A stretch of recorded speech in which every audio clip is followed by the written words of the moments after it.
እገልሻለሁ አንቺ ማትረቢ ግደለኝ እውነታው ስለወጣበት ተሰማህ አይደለ ስለምን እውነት የምትወራ አንቺ የምን አባሽ ነው የምትወራ አንቺ ግደለኝ እንደውም የልጁን እናት የገደለ ትባላለህ ግደለኝ ምን አዘገየ ግደለኝ ልጅ ቆይ ለምን እንደዚህ ያደረግሽው የሁሉ ክፋት ለምን አስፈለገ ምንም ክፋት አይደለም ከዛች ሴት ጋር በትክክል አይቻለሁ መጀመሪያ ሴትዮዋ ማን እንደሆነ ሳታጣሪ ነው ፎቶ አንስተሽ ለጋሽ መስጣችሁ ተቀራርባችሁ እኮ ስታወሩ ነበር አይደል እንዴ ሺ ጊዜ በቀራረብ አንቺ ምን አገባሽ መለከትሽ ያው የሆነ ነገር እንዳላችሁ ግልጽ ነው ምንድነው ያለሽ ተናገሪ ታዲያ ተናገሪሽ ያላችሁ ምትይው ነገር በርግጥ አልጋ ሊይዙ ሲገባ አይቻችኋለሁ ብያችኋለሁ ወይኔ ጭራሽ እኔ አንቺ ነው ለማስተካከል ለፋለሁ አንቺ ለኔ ጭራሽ መቃብሬን ትቆፍርልኛለሽ ምን ልትክድ ነው ምንድነው መክሩ አንቺ ማትረብ እንዴ ያ ሴትዮ እኮ ነው መጠቀሚያ ልታረገኝ እኮ ነበር አላምንም ትንሽ ንዴቴ ይዞኝ እዛ ባልቆይ ኖሮ ከዚህም በላይ አይ ነበር ትውሻ ለዚህ ስራሽ ዋጋሽን ትከፍያለሽ እሺ እገልሻለሁ ዛሬ ትሞቻለሽ ግደለኝ ከመወዳሴ ለያይተሽ አንቺ በፍጹም በህይወት አትቆጣት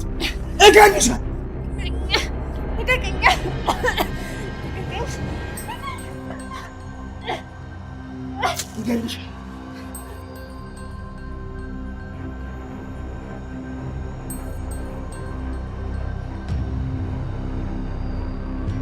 የልጇ አባት ከሷ ጋር ሳይስማሙ ከተለያዩ በኋላ ለሌላ ሰው ቀለበት ማድረጉን ስትሰማ ነገሩን ማመንና መቀበል የከበዳት ሪች ከዚህ በፊት እንደዛተችው ኤርሚን የራሷ ማድረግ ባትችል እንኳን ከፍቅረኛው ጋር ለመለያየት ሞክራለች። ከረፈደም ቢሆን ይህንን ተንኮሏን ያወቀው ኤርሚያስም በንዴት መንገድ ላይ እንዳገኛት ራሱን መቆጣጠር ከብዶት አንገቷን መተንፈስ እስኪያቅታት ድረስ አንቆ መሬት ላይ ያጋድሟታል። አንድ ሰው በቦታው ላይ ደርሶ ካላስጣላት በቀር ኤርሚያስ በዚህ ንዴቱ በቀላሉ የሚተዋት አይመስል። ከዚህ አስቀድሞ ማታ ላይ ራታቸውን ለመብላት የወጡት ዳግምና ጩና አንድ ምግብ ቤት ውስጥ ተቀምጠው ማውራት ይጀምራል። እሱም ይቀጥልና አሁን ይሄ ጉዳይ አንዴ ይለፍልኝ እንጂ አባቴን ማስደሰት የኔ ተግባር ነው። ለኔ ሲል ብዙ ለፍቷል። መጥፎም ሰራ ጥሩ፣ ግን የራሱ ዓላማ ነበረው። ምናልባት አሁን ያለበት ሁኔታ ላይ የደረሰው ሰዎች ገፋፍተውት ሊሆን ይችላል፣ ግን እኔ አንድ የማልቀይረው ነገር አለ። ለኔ በጣም ጥሩ አባት ነው ብሎ ሲላት ጩናም አባትህ ጥሩ ህይወት እንደሚገባው ካሰብን እኔም በማንኛውም ሰዓት ላይ ላግዝህ ከጎንህ ልሆን እንደምገባ ይሰማኛል። እናም ትፈቅድልኛለህ ብላ ስትጠይቀው እሱም እኔን ማፍቀር እስካላቆምሽ ድረስ ችግር የለውም ብሎ ሊሰማት ሲጠጋ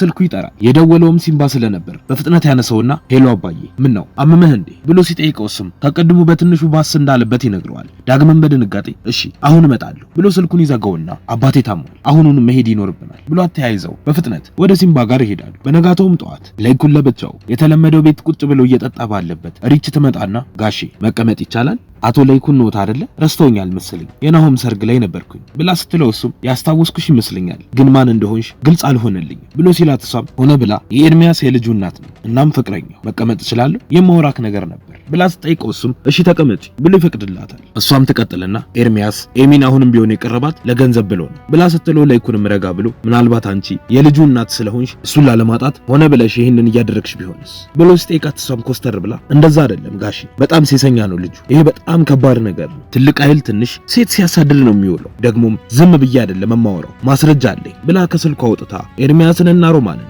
አንድ ሬስቶራንት ውስጥ አብረው ተቀምጠው ተቀራርበው እያወሩ የሚያሳይ አንድ ፎቶግራፍ ታሳየዋለች። ለይኩንም በድንጋጤ እንዲሁም ነገሩን ባለማመን ስሜት ውስጥ ሆኖ ምን ጉድ ነው ይሄ ሮማን እኔ ይሄንን በፍጹም አላምነው የመልክ መመሳሰል ነው ብዬ ራሴን ካልሸወርኩት በቀር ይህችን ሴት በደንብ ነው ማውቃት ብሎ ሲነግራት እሷም ነገሩን የበለጠ ማጋጋል ትጀምራለች። ይሄ መጀመራቸው አይደለም እነሱ በተደጋጋሚ እየተደዋወሉ ይገናኛሉ ያወሩትን ባልሰማም ግን አልጋ አብረው ይዘው ነበር ብላ ስትለው ለይኩንም በንዴት ይበቃሻል በቃ አሁን ሂጂልኝ ከዚህ እኔ ምን ማድረግ እንዳለብኝ ጠንቅቄ ያውቃለሁ ኤርሚያስ አንተ ልክስክስ ዋጋህን ነው የምሰጥህ ምን እንደማደርግህ እኔ ብቻ ነኝ የማውቀው ብሎ ሲል እሷም ትቀጥልና ለማንኛውም ግን ጋሼ ልጁን በጣም አይጉዱት ምክንያቱም ለልጆት ቀለበት አድርጎላታል ብላ ስትነግረው ለይኩንም በድንጋጤ ምንድነው ያልሽው ብሎ አፍጥጦ ሲቀር እሷም አዎ ጆሮ ለባለቤቱ ባዳ ነው አይደል የሚባለው እንደዛ ነው ነገሩ ብላ ለይኩንን የበለጠ ታናደዋለች። እሱም ተበሳጭቶ በቃ አሁን ይበቃሻል ሂጂልኝ ብዬሽ ነበር አይደለ ብሎ ያባራታል። በዛን ሰዓት ላይ ናሆም ከዝናሽ ጋር ቁጭ ብሎ እያወራ ነው። እሱም ይቀጥልና አሁንም ባቀረብኩልሽ ሐሳብ አልተስማማሽም አይደለ ብሎ ሲጠይቃት እሷም ይሄ እኮ በቀላሉ እንደ ቀልድ የሚወሰን ነገር አይደለም ተረጋጋ እንጂ ናሆሜ ብላ ልታግባባው መሞከር ስትጀምር እሱም ተናዶ ይህንን ሁሉ አውርተን እንደገና ወደ ኋላ ዝኑ ሆቴሉም እኮ እየሰራ አይደለም ያለው እና ምን አለ አንድ ጊዜ እንኳን ስራውን ብንሞክረው ብሎ እያላት ባለበት ኑሐሚን ከሄደችበት ተመልሳ ወደ ቤት ትገባለች። የተናገረውንም ነገር በትንሹ ሰምታም ስለነበር ስለምን ስራ መሞከር ነው ስታወራ የነበረው ብላ ስትጠይቀው እሱም ስለ ነገሩ ላለመናገር ለማስቀየስ መሞከር ይጀምራል። ምን ነው ደረጃ ላይ ሆነሽ ስታዳምጭን ነበር እንዴ ብሎ ሊያሸማቅቃት ሲሞክር እሷም ምን ማለትህ ይሄ ጉዳይ እኔን አይመለከተኝም እንዴ ድሮ ላይ አያቴ ምን ትል ነበር መሰለ ወዳጅ ሲሸፍት ጓሮ ለጓሮ ይሄዳል ትላለች ብላ ስትለው ናሆም ስለ ነገሩ እንዳታውቅበት እየተጠነቀቀ እሺ ግን እና ይሄ ነገር ከኔ ጋር ምን አገናኘው ብሎ ሲጠይቃት እሷም ተደብቀህ ምን እየሰራህና እያሰብክ እንደሆነ ልቦና ያውቀዋል ብላ ስትል በመሃላቸው ዝናሽ ትገባና እሱን ታይወና ነው ሀዬ እናትሽን አድርሻት አይደለ ቤት ስትሄዱ አባትሽ ነበር እንዴ ብላ ስትጠይቃት እሷም አዎ ነበረ ሳንስማማ ቀረንና ከቤቱ ጣብየው ከወጣ በኋላ ነው እኔ ወደዚህ የመጣሁት ብላ ስትናገር ናሆምም ይቅርታ አድርጊልኝና ነው ሀዬ ጥሩ ስራ እንኳን በፍጹም አልሰራሽ ብሎ ሲላት እሷም እናቴ እንዳልሆነች እየተናገረ ሊያሸማቀቃት ሲሞክር ምን ማድረግ ነበረብኝ ተው እንጂ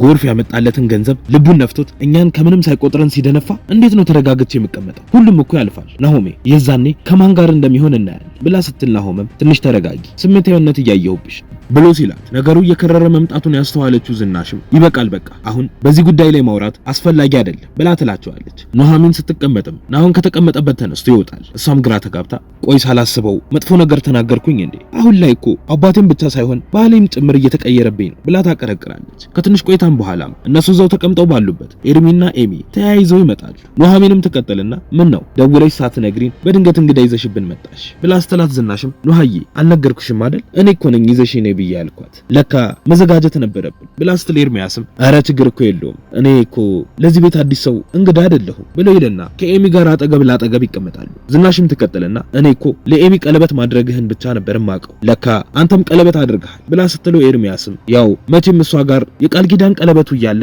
እኔ ጋር ላይኖር አይችልም ብሎ ሲላት እሷም ትቀጥልና ለይኩን ግን አሁንም ድረስ ስለዚህ ጉዳይ እንዳልሰማ ታውቃላችሁ አይደል ብላ ስትል ኤሚም አዎ አውቃለሁ አንቺ አይደለሽ እንዴ እንዳትነግሪው ያልሽኝ እኔ ኤርሚያስን አግብቼው ነው መኖር የምፈልገው ቆይ ቀለበት ማድረጌ ለምንድነው ለዚህ ቤት እንደዚህ ችግር የሆነው ብላ ያለች ባለችበት ለይኩን ይገባና ኤርሚያስን ተመልክቶት በፍጥነት ወደ መኝታ ቤቱ ይሄዳል ኤሚም በሁኔታው ግራ ተጋብታ ቆይ ምን ተፈጥሮ ነው ኤርሚን እንደዚህ ገላምጦት የገባው ብላ ስትላት ዝናሽም እኔ እንጃ ወይም ምናልባት ስለ ቀለበቱ ስቶሪ ሰምቶ ይሁን እንዴ በቃ እባክህ ኤርሚ አሁን ከዚህ ቤት በፍጥነት ሂድ ብላ ስትለው ኤሚን በንዴት ኤርሚ ከዚህ ወዴትም አይሄድም ቆይ ምን አጠፋና ነው ሂድ የምትይው ብላ ያለች ባለችበት ናሆምም ከውጭ ጩኸታቸውን ሰምቶ ይመጣና እንዴት ዋላችሁ ምን ተፈጥሮ ነው ድምጻችሁ እኮ ታች ድረስ ነው የሚሰማው ሰላም አይደላችሁም እንዴ ብሎ ሲል ዝናሽም ምን እባክህ አባትህ በጣም ተናዶ ወደ ውስጥ ገብቷል እስቲ ሂድና አረጋጋው ብላ ያለችው ባለችበት ለይኩን መሳሪያውን ይዞ ወደ ሳሎን ይመለስና ኤርሚያስ ላይ ይደቅንበታል ኤሚን በፍጥነት ከተቀመጠችበት ተነሳ ኤርሚያስን ተሸፍነዋለች ናሆምም ይቀጥልና አባዬ እባክህ በቃ ተረጋጋ ቆይ ምን ተፈጥሮ ነው ብሎ ሲጠይቀው ለይኩን ይቀጥልና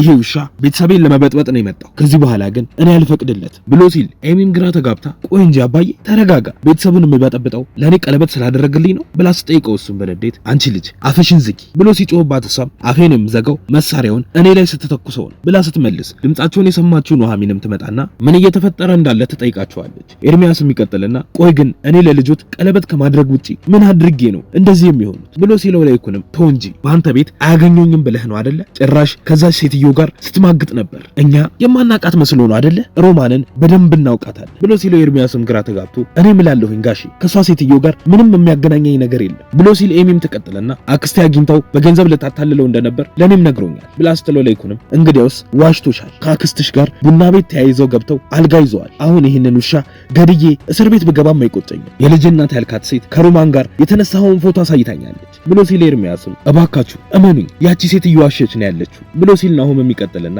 እባክህ አባዬ ለዚህ የማይረባ ብለህ ራስህን ችግር ውስጥ አትክተት ብሎ በቀስታ ይጠጋውና ሽጉጡን ይዞበት መታገል ይጀምራሉ ኤርሚያስም በዛ ቅስፈት በፍጥነት ከዛ ቤት ወጥቶ ያመልጣል ከዚህም በኋላ ነው ሪችን ሰፈሯ ድረስ ሄዶ አግኝቷት መንገድ ላይ አንገቷን አንቆ መሬት ላይ የጣላት በቀጣይ ምን የሚፈጠር ይመስላችኋል ሐሳብ እንዲሁም አስተያየታችሁን ኮሜንት ላይ ጻፉልን